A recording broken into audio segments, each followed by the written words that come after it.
L'État détient le monopole de l'usage légitime de la violence. Max Weber. Le point de départ originel du projet, c'est deux choses. La nécessité de nourrir le débat sur jusqu'où un État démocratique, quel qu'il soit, peut aller pour contrôler son peuple, répondre, voire réprimer une contestation sociale. Ça, c'était le premier point. Et le cinéma est le lieu du débat. La salle de cinéma, là où on est, bon là je suis tout seul. Enfin on n'est que deux, mais enfin on est trois avec le caméraman, mais normalement il y a du monde. Qu'on connaisse ou pas les gens, on partage un moment dans le cinéma. Et quand on quitte la salle, en règle générale, on parle du film. Donc on débat, ça infuse.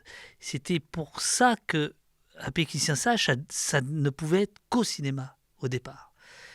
Le débat.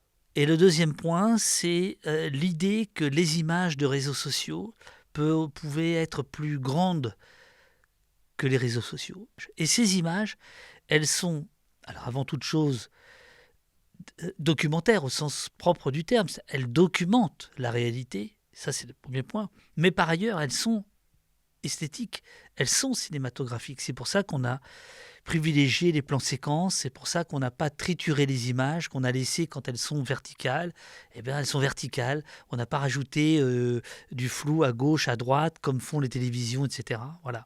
Donc c'était ces deux raisons-là, une raison politique, sociale, le débat, et une raison cinématographique, ces images, cette idée de rapprocher aussi le documentaire de ce qu'il a pu être à une époque, ce qu'il peut être encore parfois, le cinéma du réel, le cinéma brut, le cinéma direct.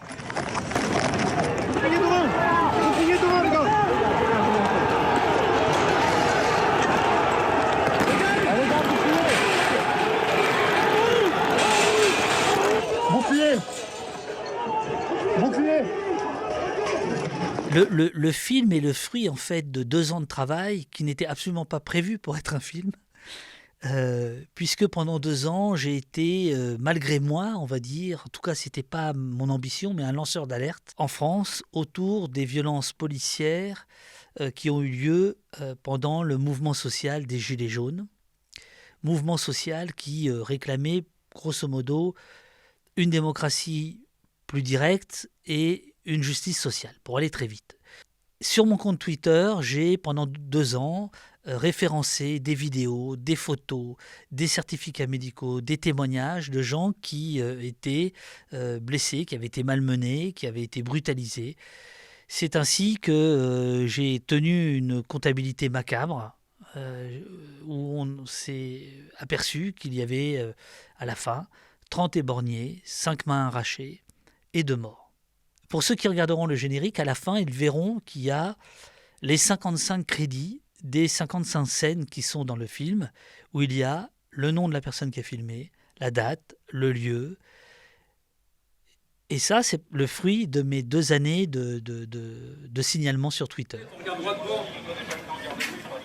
Parce qu'ils le disent eux-mêmes, hein, on n'est rien, on n'est même pas des sous-citoyens ou des citoyens de seconde zone. Hein. Ils le répètent souvent, on n'est rien.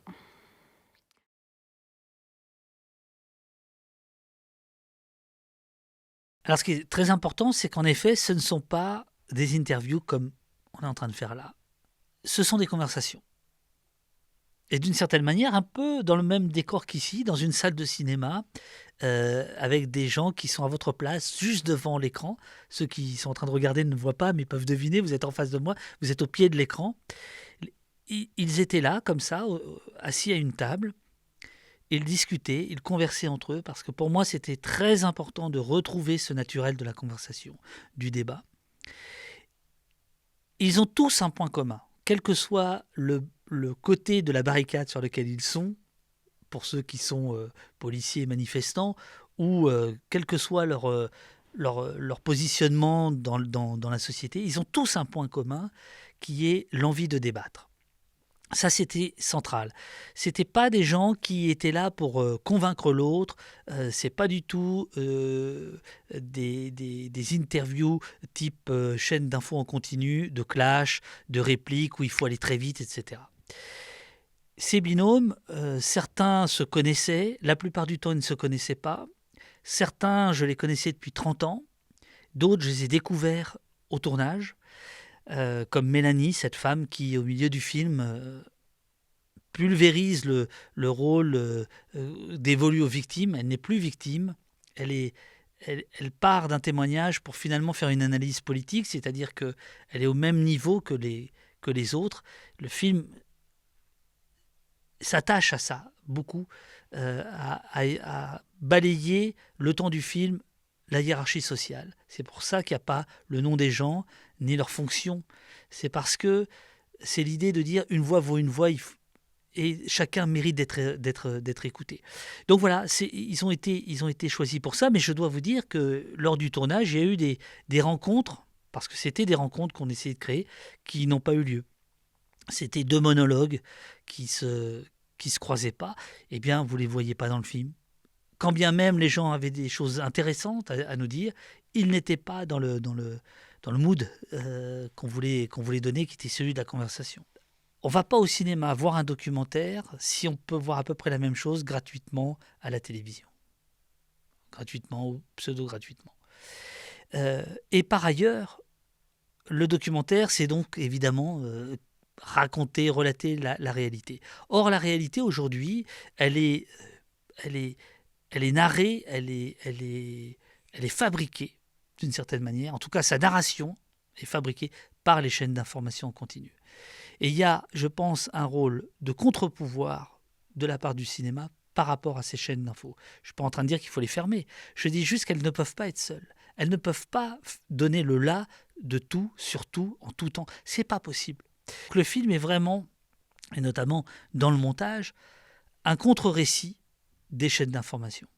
Et à un moment donné dans le film, si vous regardez, c'est le seul moment où on casse notre grammaire. Il y a justement 2 minutes sur les chaînes d'infos où là, on leur tend leur propre miroir en allant très très vite, en allant d'une phrase à une autre, etc. Cette espèce de vacarme speed qui ne produit finalement que de la bouillie, quoi.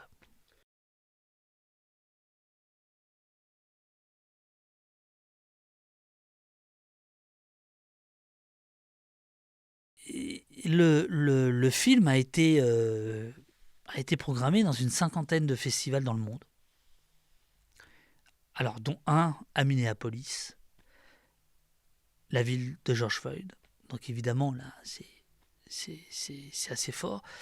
Dans plusieurs festivals aux États-Unis, où la police est quand même connue pour sa violence, en Amérique du Sud, en Asie, en Europe. Et ce qui est vraiment bouleversant pour nous, c'est de voir que ce film-là touche, alors évidemment pas des millions de gens, mais à travers le monde. Parce que, et c'est pour ça que, au fond, j'avais pris la phrase de Max Weber, qui est très, très générique. L'État revendique pour son propre compte le monopole de la violence physique légitime. Parce que cette phrase-là, en effet, toutes les démocraties peuvent la discuter.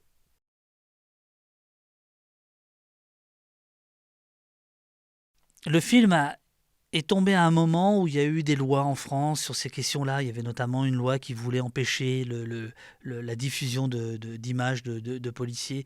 Il y a eu des grandes manifestations autour des violences policières, notamment dans les quartiers populaires.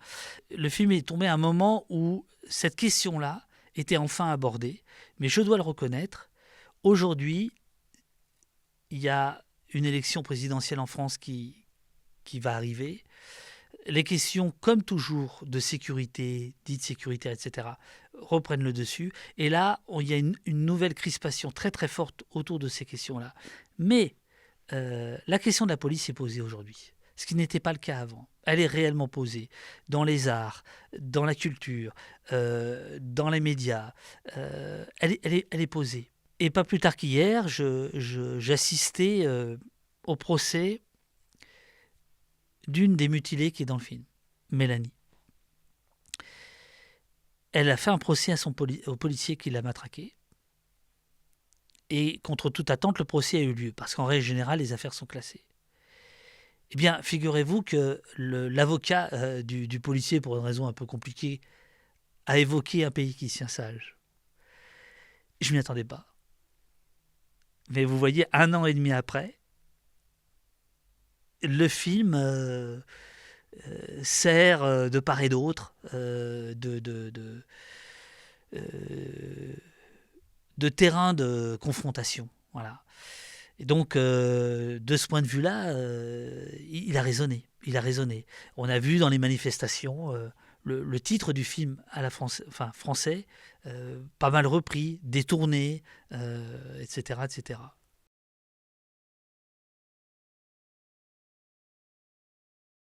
Je suis ému pour les mutilés. Ces gens qui ont été blessés, qui ont été mutilés, qui ont perdu leur, leurs bras, leur œil, etc. Pour certains, ils sont dans une solitude, dans une détresse, pas tous, mais pour certains, enfin, c'est très dur. Il y a ce retour comme ça à la vie normale qui est pas normale. Et les chaînes d'infos dont on parlait ont balayé tout ça. Elles sont passées à autre chose et c'est normal. Enfin, je veux dire, voilà. Et ça aussi, c'est une beauté du cinéma, c'est que ça fige les choses quand même. À un moment donné, ça dit, hé, il s'est passé quelque chose.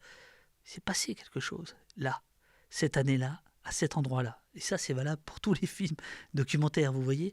Et on sait aujourd'hui que Emmanuel Macron a beaucoup, beaucoup de mal avec les critiques de l'étranger sur la France, qu'elles soient institutionnelles, ONU, Parlement européen, Conseil de l'Europe ou la presse. Et je crois que la France, qui se croit toujours géniale, la mère patrie des droits de l'homme, etc., elle doit aussi assumer que si elle donne des leçons, elle doit aussi en recevoir. Et que ce film-là soit diffusé dans autant de pays, traduit, c'est magnifique. Si ça peut permettre ça, un examen de conscience de la France, bah c'est pas mal. C'était pas prévu, mais c'est pas mal.